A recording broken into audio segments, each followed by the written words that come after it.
Very very welcome to all साथियों। Exam fighter number 1 पे आप सभी का हार्दिक स्वागत है। एमपी असिस्टेंट प्रोफेसर एग्जाम 2024 के क्लासेस में आप सभी का स्वागत है साथियों। आप जैसे अवगत ही होगा कि एग्जाम आपका 28 जनवरी 2024 को फर्स्ट फेज का एग्जाम होना है मध्य प्रदेश में। असिस्टेंट प्रोफेसर एग्जाम्स में जो पेपर 1 होता है, पेपर 1 की तैयारी एग्जाम फाइटर नंबर 1 पर लगातार जारी है। और पेपर 1 हमारा दोस्तों क्या है, मध्य प्रदेश जीके। तो मध्य प्रदेश जीके को हम लोग देखने वाले हैं। और मध्य प्रदेश के जीके से संबंधित हिस्ट्री, ज्योग्राफी की क्लासेस हम लोगों ने कर ली है। और हिस्ट्री का प्रैक्टिस सेट भी हमने सॉल्व कर लिया है। ज्योग्राफी की क्लासेस भी कंप्लीट हो चुकी है। और ज्योग्राफी का ये प्रैक्टिस सेट हम लोग सॉल्व करेंगे। मध्य प्रदेश की भौगोलिक अवस्थिति और विस्तार जो हमारा टॉपिक है, उसी से रिलेटेड एक प्रैक्टिस सेट को सॉल्व करने वाले हैं। प्रैक्टिस सेट संख्या ये 5 है। ये कह सकते हैं आप टेस्ट है, ये आपका टेस्ट नंबर 5 चल रहा है। तो टॉपिक हमारा है दोस्तों, मध्य प्रदेश का भौगोलिक अवस्थिति और विस्तार, geographical location and expansion of Madhya Pradesh. ठीक है, इस टॉपिक के रिगार्डिंग इस प्रश्न को हम लोग सॉल्व करेंगे। और ऑब्जेक्टिव मल्टीपल चॉइस क्वेश्चन रहेगा जिसे आपको सॉल्व करना है। और मैं आपको टाइम दूंगा, प्रश्न के बाद कुछ वक्त दिया जाएगा ताकि आप खुद से अपना आंसर करें। उसके बाद मैं जब बोलूँ आप उससे मिले मैच कर लें और देखिए कि आप कितना प्रश्न को खुद से सॉल्व कर पाते हैं। तो उम्मीद करता हूँ आप एक कॉपी और पेन लेके जरूर रहेंगे और प्रैक्टिस सेट को साथ में सॉल्व करेंगे। चलिए स्टार्ट करते हैं साथियों। पहला प्रश्न आपके सामने रेडी है और आप इसे 1 से लेकर सीरियल नंबर कर लें 15 तक, 1 से लेकर 15 तक, और आप उसका आंसर खुद से करें। सामने प्रश्न है, आप आंसर खुद से लिख लें। इसके बाद मैं तो बता ही रहा हूँ, बाद में आप देखें आपका सही होता है या गलत होता है। तो पहला प्रश्न है, मध्य प्रदेश के किस जिले का क्षेत्रफल न्यूनतम है? तो किस जिले का क्षेत्रफल न्यूनतम है? ऑप्शन है इंदौर, हरदा, दतिया या भोपाल। तो जैसा आपने अगर क्लासेस को देखा होगा, क्लासेस की वीडियो को देखा होगा साथियों, तो आपको पता है मध्य प्रदेश का जो सबसे छोटा जिला है क्षेत्रफल के दृष्टिकोण से, वो हमारा दतिया है। तो राइट आंसर क्या हो जाएगा? सी, दतिया। अगला है, मध्य प्रदेश की सर्वाधिक सीमा किस राज्य से मिलती है? यानी मध्य प्रदेश की सबसे ज़्यादा जो सीमा है, बॉर्डर्स है, किस स्टेट से टच करती है? गुजरात, राजस्थान, महाराष्ट्र या उत्तर प्रदेश? आप अपना आंसर जरूर लिख चुके होंगे। मैं आपको राइट आंसर बता दूं, मध्य प्रदेश की जो सबसे ज़्यादा बॉर्डर्स है, सीमा, वो उत्तर प्रदेश से मिलती है। राइट आंसर क्या हो जाएगा? D number. चलिए आगे बढ़ते हैं। भूवैज्ञानिक संरचना की दृष्टि से प्राचीनतम चट्टानें हैं। यानी भूवैज्ञानिक संरचना के दृष्टिकोण से सबसे प्राचीनतम चट्टानें निम्नलिखित में से कौन सी मानी जाती हैं? गोंडवाना, आर्कियन, क्रिटेशियस या तृतीयक? गोंडवाना, आर्कियन, क्रिटेशियस या तृतीयक? सबसे प्राचीन चट्टानों की जब बात आती है साथियों, तो वहां पर सबसे प्राचीन चट्टान होती है आर्कियन। कौन सी चट्टान हो जाएगी? आर्कियन। सबसे प्राचीनतम चट्टान है आर्कियन। अगला प्रश्न आपके सामने है, मध्य प्रदेश में सबसे बड़ा भूभाग किस क्षेत्र में आता है? यानी मध्य प्रदेश का ज़्यादा एरिया, मैक्सिमम एरिया किस भूभाग में पड़ता है? यानी मध्य प्रदेश का जो क्षेत्रफल है उसका अधिकतम हिस्सा निम्नलिखित में से किस क्षेत्र का हिस्सा है? सतपुड़ा, नर्मदा, मालवा का पठार, बुंदेलखंड का क्षेत्र। तो ऑप्शन देख लें आप, सतपुड़ा का क्षेत्र, सतपुड़ा क्षेत्र, इसके बाद नर्मदा घाटी क्षेत्र, सतपुड़ा क्षेत्र, नर्मदा घाटी क्षेत्र, मालवा का पठार और बघेलखंड का पठार। सबसे बड़ा भूभाग जो मध्य प्रदेश का है वो हमारा मालवा का पठार है। सी नंबर राइट आंसर हो जाएगा। चलिए आगे बढ़ते हैं दोस्तों। निम्नलिखित में से मध्य प्रदेश के किस भाग में सबसे अधिक ऊंची चोटियां हैं? मध्य प्रदेश में जो सबसे अधिक ऊंची चोटियां हैं, निम्नलिखित में से किस भाग में पड़ता है? मध्य प्रदेश के किस भाग में सबसे अधिक ऊंची चोटियां है ना, ज़्यादा ऊंची ऊंची चोटियां किस भाग में पड़ती है? बघेलखंड, सतपुड़ा, नर्मदा या मालवा? तो निम्नलिखित में से मध्य प्रदेश के किस भाग में सबसे अधिक ऊंची चोटियां हैं? बघेलखंड, सतपुड़ा, नर्मदा या मालवा? तो सबसे अधिक जो ऊंची चोटियां हैं वह है सतपुड़ा क्षेत्र में। कहाँ पर है साथियों? सतपुड़ा। ज़्यादातर ऊंची ऊंची चोटियां सतपुड़ा रेंज में पड़ती है। तो बी नंबर आपका राइट आंसर बन रहा है। आगे बढ़ते हैं। क्वेश्चन नंबर 6, मध्य प्रदेश के निम्न में से किस क्षेत्र में सतपुड़ा श्रृंखला मौजूद नहीं है? सतपुड़ा जो श्रृंखला है, सतपुड़ा जो श्रेणी है पर्वत की, यह बहुत बड़ी है। तो यहाँ के अलग अलग क्षेत्रों का अलग अलग एरिया के अनुसार उसका नाम दिया गया है। तो यहाँ बहुत सारे एरिया दिए गए हैं 4, इनमें से कोई एक है जो सतपुड़ा श्रेणी का भाग नहीं है। तो मध्य प्रदेश के निम्न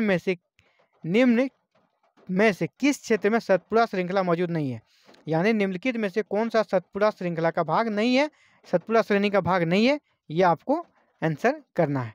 खंडवा सतपुड़ा श्रेणी का भाग है, बैतूल ये भी है, हरदा ये नहीं है दोस्तों, छिंदवाड़ा भी है। यानी आंसर आपका सी नंबर हो रहा है।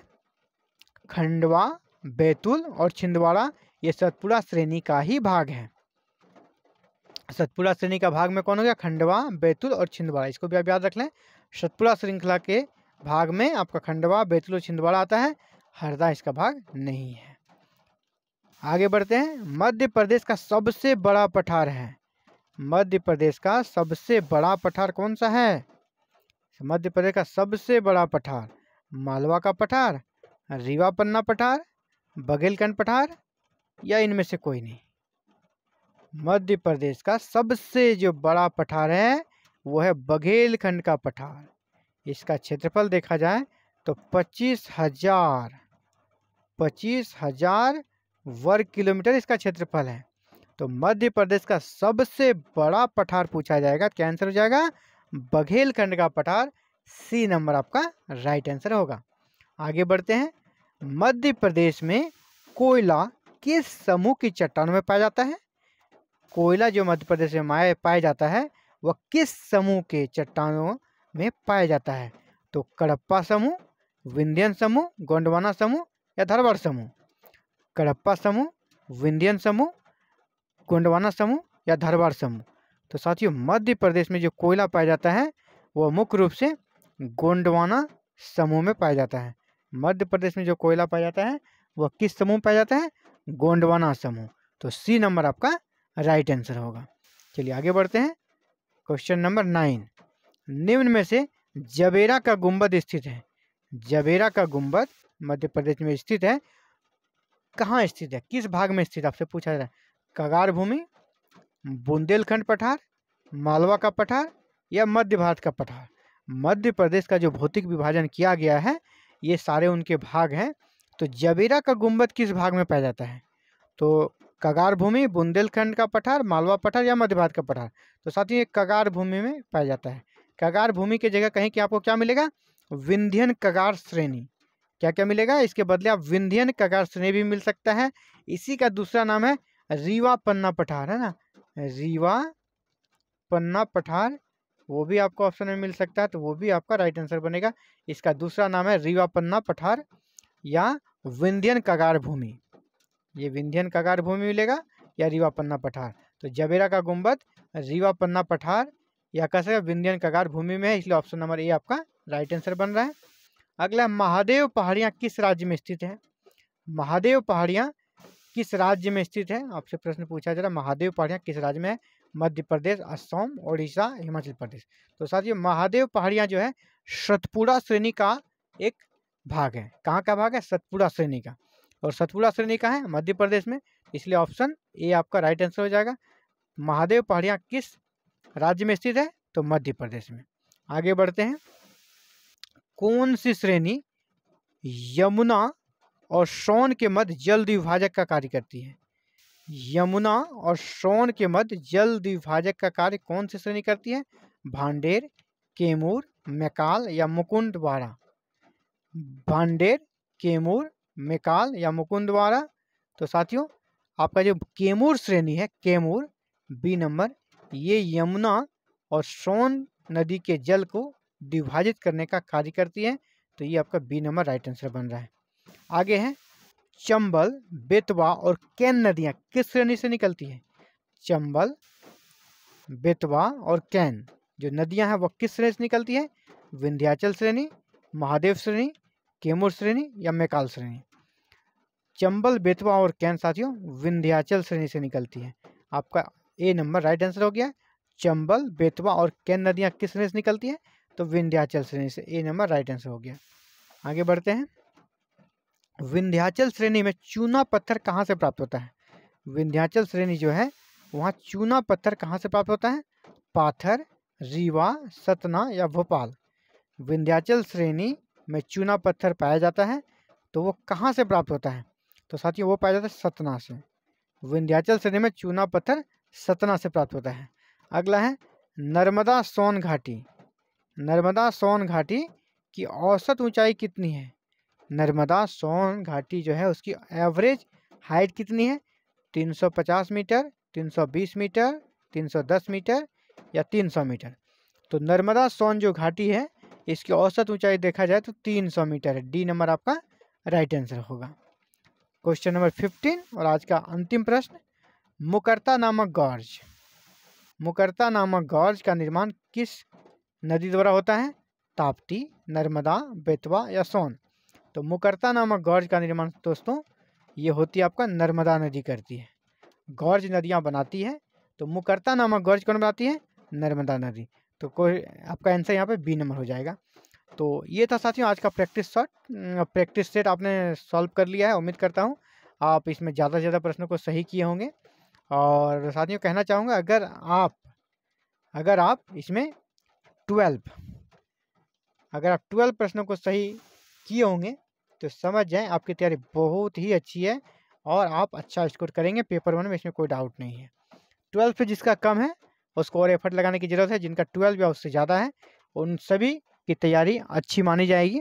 ये इसका कह सकते हैं एक तरह से मैंने मापदंड बनाया है। तो ये था साथियों आज का आप सभी के लिए इंपॉर्टेंट प्रैक्टिस सेट।